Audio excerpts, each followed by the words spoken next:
Gaudinistas, hoy nos encontramos aquí, vamos a hablar un poquito acerca de la comunicación. ¿Qué es la comunicación? La comunicación es la actividad consciente de intercambiar información entre dos o más participantes, con el fin de transmitir o recibir un significado a través de un sistema comparativo de signos o normas semánticas. Paul Graves es un filósofo británico conocido sobre todo por sus contribuciones a la filosofía del lenguaje en el ámbito de la teoría del significado. Él nos dejó unas máximas de la comunicación, que son la máxima de cantidad, la máxima de calidad y la máxima de relación. La máxima de cantidad se relaciona con la cantidad de información que debe suministrarse en una conversación. La máxima de calidad hace referencia a la calidad de información que se comparte en este ámbito de la comunicación, ¿cierto? Y la máxima de relación hace alusión a la información suministrada, que sea de relevancia, de importancia, evitando la ambigüedad. En la comunicación nos encontramos con dos tipos de comunicación, la comunicación no verbal y la comunicación verbal. La comunicación no verbal es un proceso de comunicación en el que existe un envío y recepción del mensaje sin palabras ni frases, es decir, mediante gestos y signos. Este tiene cinco pasos. Tiene la kinesia, la proxémica, la paralingüística, que consiste, la kinesia es el lenguaje corporal de los gestos aprendidos, no orales. La proxémica, que estudia la relación especial entre personas como por la manifestación social y significante. La paralingüística es la parte de la comunicación humana que se expresa por los elementos que acompañan las emisiones propiamente lingüísticas, que constituyen señales e indicios normalmente no verbales, que contextualizan, sugieren interpretaciones particulares de la información propiamente lingüística. Hablemos de la comunicación verbal. Eso obviamente es el tipo de comunicación en el que se utilizan signos lingüísticos en el mensaje. Puede realizarse de dos formas, oral o escrita. También se acompaña de cuatro elementos, que son la lingüística, la paralingüística, la pragmática, la textual y la kinésica. Hablemos de la lingüística, que son símbolos articulados que permiten el lenguaje. La paralingüística son los elementos que complementan una frase.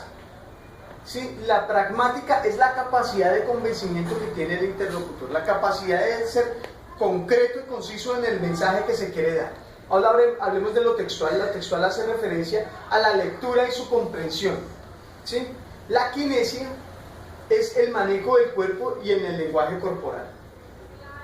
Bueno, ahora sigamos con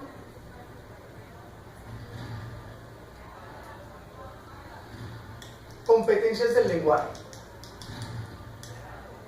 Las competencias del lenguaje se refiere al uso del lenguaje en situaciones comunicativas. Se enfoca hacia los usos sociales del lenguaje, actos del habla, en actos comunicativos reales, en los aspectos sociales, éticos y culturales.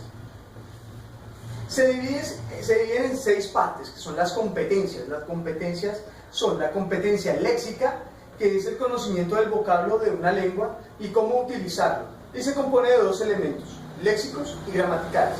¿Sí? Los léxicos son expresiones hechas, fórmulas fijas, modismos, estructuras fijas, otras frases hechas en un régimen semántico. Ahí nos encontramos un fenómeno que es la polisemia. La polisemia es una misma palabra que tiene varios significados. Aquí tenemos un ejemplo como el banco donde depositamos la plata y el banco donde nos sentamos. Otro ejemplo podría ser blanca. Blanca, por ejemplo, la nube blanca, y Blanca, mi hermana, mi prima, ¿sí? Como nombre. Ahora hablemos de los gramaticales. Son los cuantificadores, más, mucho, son los pronombres demostrativos, este, ese, aquel, los pronombres personales, el, la, lo, pronombres relativos, que, cual, los adverbios interrogativos, que, quién, posesivos, mi, tú, su, los verbos auxiliares que son ser o estar, conjunciones y o, pero, con. Hablemos de la competencia gramatical, que es un conocimiento de los recursos gramaticales de una lengua y la capacidad de utilizarlos de manera adecuada de acuerdo a los siguientes principios. Primero, morfología, que es la organización interna de las palabras, está formado de fonemas, sufijos y prefijos. Luego, la morfofonología, que es la variación condicionada fonética de las formas y se pronuncia de dos maneras. Por ejemplo, los vulgarismos, adelante, alante, es una morfofonología, que es una variación de la morfología. Y la sintaxis, que es la organización de las palabras, formas de oraciones en función de las categorías y de las clases, etc. Vamos por acá. Hablemos de la competencia semántica. Es la capacidad de reconocer, usar los significados, el léxico de la manera pertinente según el contexto comunicativo, la manera de hablar de forma ordenada, sin decir galimatías, sin desordenar. Esto nos lleva a una fonología, que son los fonemas vocálicos. Son producidos de tal forma que el aire no encuentra ningún obstáculo y además son capaces de formar por sí mismos sílabas. La competencia fonológica supone el conocimiento de la destreza en la precisión de productos de unidades de sonido que son fonemas de la lengua. Ahora hablemos de la competencia ortográfica, que está relacionada con la correspondencia entre las gráficas y su representación fónica, y se refiere a la producción netamente escrita, es decir, la competencia ortográfica son los esquemas con los que un lenguaje dictamina una escritura ya estructurada, ¿sí? Está directamente ligada de la forma como suena a cómo se escribe, sobre todo en el español. Entonces tenemos la competencia ortoépica, que comprende el correcto establecimiento de correspondencias entre grafas y sonidos. Saber cómo deletrear es imprescindible para evitar ambigüedades, conocer la semántica de la palabra, el origen de la palabra para poderlo utilizar en un contexto bien determinado. Conseguir una comunicación efectiva. La competencia pragmática, ya habíamos hablado anteriormente de pragmatismo, de pragmática, es aquella la que le permite al interlocutor, es decir, le da pertinencia al discurso y lo ubica en un contexto adecuado para poder tener comunicación efectiva utilizándolo en la cotidianidad. Es decir, esta competencia pragmática nos permite tomar un discurso y meterlo en un contexto determinado, sin llegar a ser impertinentes, sino decir lo que necesitamos decir para poder ser entendidos. Esto se compone de tres actos. El primer acto es el locutivo, es el acto simplemente de decir algo. Esto nos lleva al acto fónico, es el de emitir ciertos sonidos. El acto fático, que es el acto de emitir palabras pertenecientes a una lengua determinada de manera organizada de acuerdo a unas normas gramaticales, lo que hablábamos ahorita, ordenadas sin decir palabras en diferentes contextos, sino organizados para que sean entendidos. Ese es el acto fático. Luego tenemos el acto rético, que es el de emitir tales secuencias en un significado determinado, con un significado determinado. Luego tenemos el acto perlocutivo, que consiste en el efecto causado en lo comunicado. Luego, el ilocutivo es la manera en que realizamos un enunciado y la intención con la que se dice el enunciado. Vamos a ver un ejemplo de esto, claro, sería el acto locutivo, sería lo que yo quiero decir. Por ejemplo, vaya, lave la loza.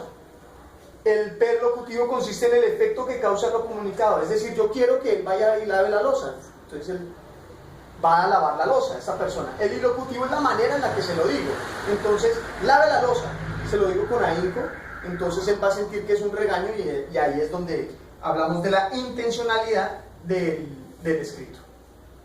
Ahora vamos a hablar de la producción de textos. Tenemos tipologías textuales o clases de texto. Tenemos texto narrativo, texto descriptivo, texto expositivo y texto argumentativo. El texto narrativo consiste en contar un hecho, una historia, una narración en cualquier tiempo, en cualquier momento.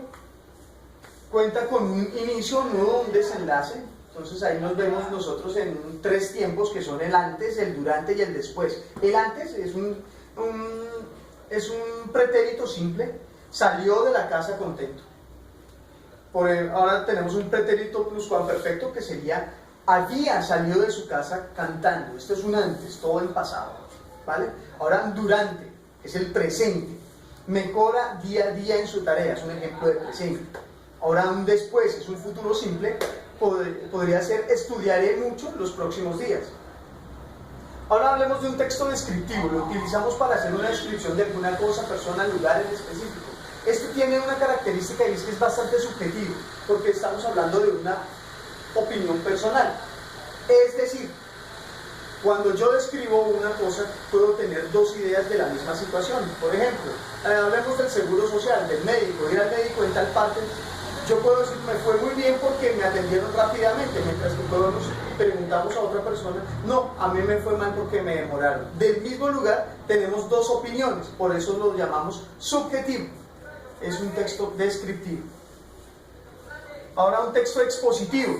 El objetivo de este texto es informar, exponer una idea o un tema. En este tenemos varios recursos, que son las ilustraciones, reformular, definir acontecimientos, volver a tomar la estructura, enunciar de manera breve las características fundamentales de la persona, objeto o acontecimiento, sirven para aclarar conceptos. Eso es definir.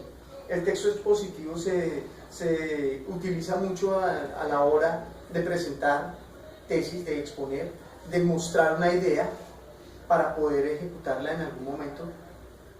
Y tenemos estos tres recursos. Ahora hablemos un poquitico del texto argumentativo, que se utiliza mucho para estudiar e invitar a alguien, para persuadir, perdón, e invitar a alguien a que haga algo o adopte nuestro punto de vista. Ejemplo de esto es la publicidad y la política.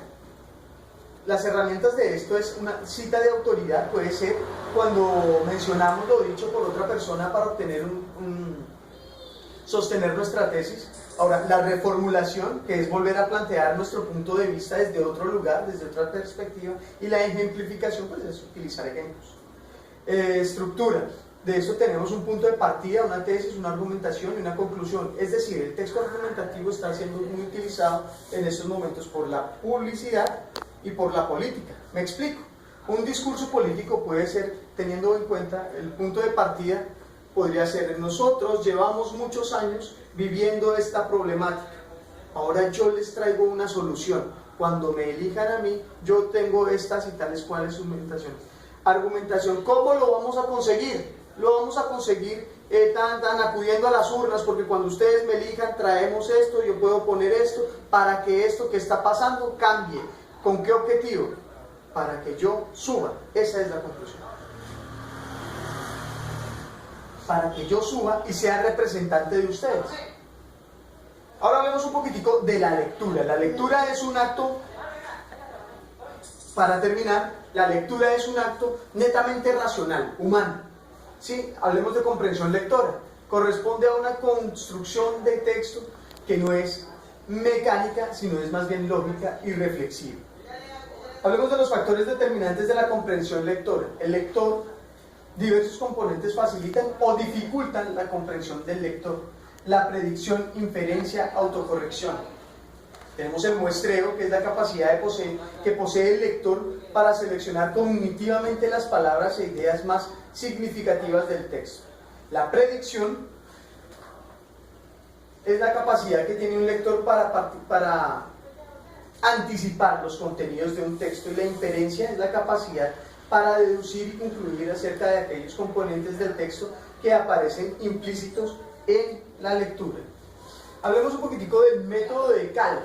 ¿Qué es el método de Cal? Es el ciclo de adiestramiento del lector, de lectura rápida, para poder leer y asimilar lo que se está leyendo. Entonces, tenemos una estructura trasladada. El lector revisa globalmente todo el texto para adquirir una idea de una estructura que apoya el mensaje del texto. Se hace una lectura rápida de todo el texto, luego se subraya, tenemos texto subrayado y se subrayan las ideas principales, las ideas básicas.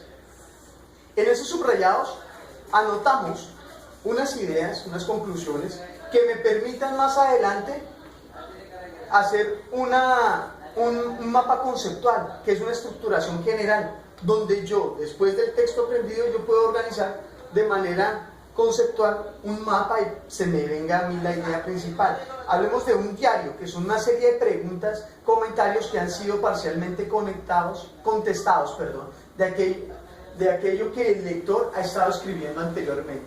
Y el cuestionamiento es la actividad omnipresente y omnipotente, es lo que realmente nos permite llegar al conocimiento final, porque es una pregunta que se va contestando a medida que vamos terminando una lectura.